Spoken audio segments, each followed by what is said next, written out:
திரையுலகில் பல நகைச்சுவை நடிகர்கள் வந்து போயிருக்கிறார்கள்.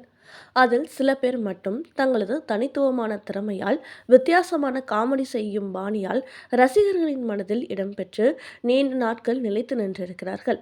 அப்படி ஒருவர்தான் நடிகர் சந்திரபாபு.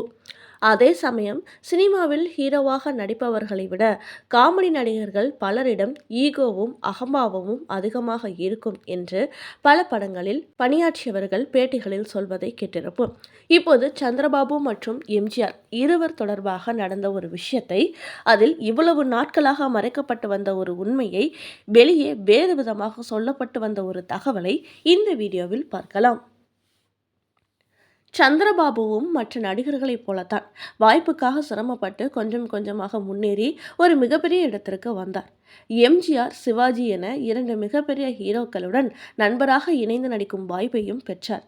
எம்ஜிஆரும் சரி, சிவாஜியும் சரி, சந்திரபாபுவின் காமெடி பெரிய அளவில் ஒர்க் அவுட் ஆக தங்களை கூட அண்டர் பிளே செய்து கொண்டு அவருக்கு நிறைய இடம் கொடுப்பார்கள்.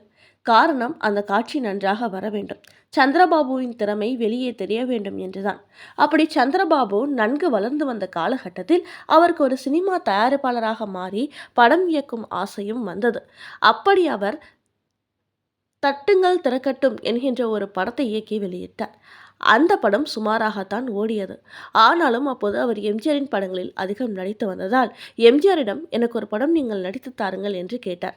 எம்ஜிஆரும் அந்த நட்பின் அடிப்படையில் சந்திரபாபு இயக்கத்தில் நடிக்க ஒப்புக்கொண்டார்.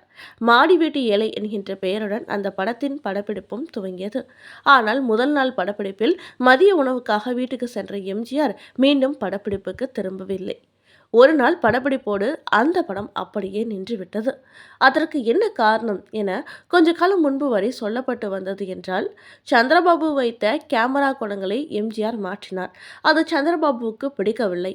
படத்தின் டைரக்டர் நான் தான், எனவே கேமரா குணம் அமைப்பது என் உரிமை, அதை மாற்ற உங்களுக்கு உரிமை இல்லை என்று சந்திரபாபு பேசியதாகவும், அதனால் ஏற்பட்ட விவாதத்தில் கோபப்பட்டு படப்பிடிப்பை விட்டு வெளியேறிய எம்ஜிஆர் சந்திரபாபுவை பழிவாங்கி விட்டதாகவும் தான் நீண்ட நாட்களாக சொல்லப்பட்டு வந்தது.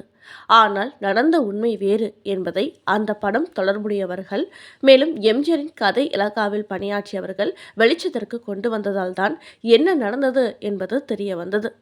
அதாவது, சந்திரபாபுவின் இந்த மாடி வீட்டு ஏழை படத்திற்கு ஒரு ஃபைனான்சியரை நிதியுதவி செய்யும்படி ஏற்பாடு செய்து சிபாரிசு பண்ணியதே எம்ஜிஆர் தான். அப்படி இருப்பவர் அதை ஒரு ஈகோ காரணமாக நிறுத்துவாரா என்ன? இந்த படம் துவங்குவதற்கு முன்பாகவே அந்த ஃபைனான்சரை சந்திப்பதற்காக அடிக்கடி அவரது வீட்டிற்கு சென்று வந்துள்ளார் சந்திரபாபு. அந்த சமயத்தில் சந்திரபாபு நடிப்பிற்கு ரசிகர்கள், குறிப்பாக பெண்கள் மத்தியில் ஓரளவு நல்ல வரவேற்பு இருந்தது. அப்படி அந்த ஃபைனான்சியர் வீட்டிற்கு சந்திரபாபு வந்து சென்ற சமயத்தில் ஃபைனான்சியரின் மனைவிக்கு சந்திரபாபு மீது காதல் ஏற்பட்டது. இதனால் ஃபைனான்சியர் இல்லாத நேரத்தில் அடிக்கடி சந்திரபாபு அந்த வீட்டிற்கு வந்து சென்று தனது சந்திப்பை நெருக்கமாக்கினார். இந்த விஷயம் ஒரு கட்டத்தில் அந்த ஃபைனான்சியருக்கு தெரிந்துவிட்டது. அவர் நேராக எம்ஜிஆரிடம் வந்து, உங்களை நம்பிதானே நான் சந்திரபாபுவுக்கு ஃபைனான்ஸ் செய்ய முன் வந்தேன், அவரை என் வீடு வரை அனுமதித்தேன், இப்போது அவர் என் குடும்பத்தையே கெடுத்து விட்டார் என்று கதறி அழுதுள்ளார். இதனை கேட்டு கோபமான எம்ஜிஆர் சந்திரபாபுவை வரவழைத்து, இந்த விஷயம் உண்மைதானா என்று கேட்டார். அதற்கு சந்திரபாபு மறுத்து பதில் கூறுவார் என்று பார்த்தால், மாறாக, ஆமாம் உண்மைதான், ஆனால் அந்த பெண்மணியாகத்தான் விரும்பி என்னிடம் வந்தார், நான் ஒன்றும் அவரை பலவந்தப்படுத்தவில்லை என்று எம்ஜிஆருக்கு திமிராக பதிலளித்தார். உடனே எம்ஜிஆர், அந்த ஃபைனான்சரை உனக்கு சிபாரிசு செய்தது நான் தான், இப்போது நடந்த தவறுக்கு நானும் பொறுப்பாளி ஆகிவிட்டேன், இனி அவர் வீட்டு பக்கம் நீ செல்லக்கூடாது என்று எம்ஜிஆர் எச்சரித்தார். ஆனாலும் அது சந்திரபாபு அதை காதில் வாங்காமல் தொடரவே செய்தார். படப்பிடிப்பின் போது கூட இது தொடர்பான வாக்குவாதங்கள் இருவருக்கும் அதிகமானதால் தான் எம்ஜிஆர் படப்பிடிப்பை விட்டு வெளியேறினாரே தவிர ஈகோ காரணமாக அல்ல என்கின்ற உண்மை பின்னாளில் வெளிச்சத்திற்கு வந்தது. எப்படிப்பட்ட திறமையான கலைஞனையும் குடிப்பழக்கம், தவறான பெண் பழக்கம் அவனது வாழ்க்கையை சீர்குலைத்துவிடும் என்பதற்கு சந்திரபாபுவும் ஒரு உதாரணம். நண்பர்களே, இது போன்ற இன்னொரு சுவாரஸ்யமான செய்தியை அடுத்த வீடியோவில் பார்க்கலாம். தொடர்ந்து நம் சேனலை சப்ஸ்கிரைப் செய்து, லைக் செய்து, கமெண்ட்களை பதிவிடுமாறு தாழ்மையுடன் கேட்டுக்கொள்கிறோம். நன்றி.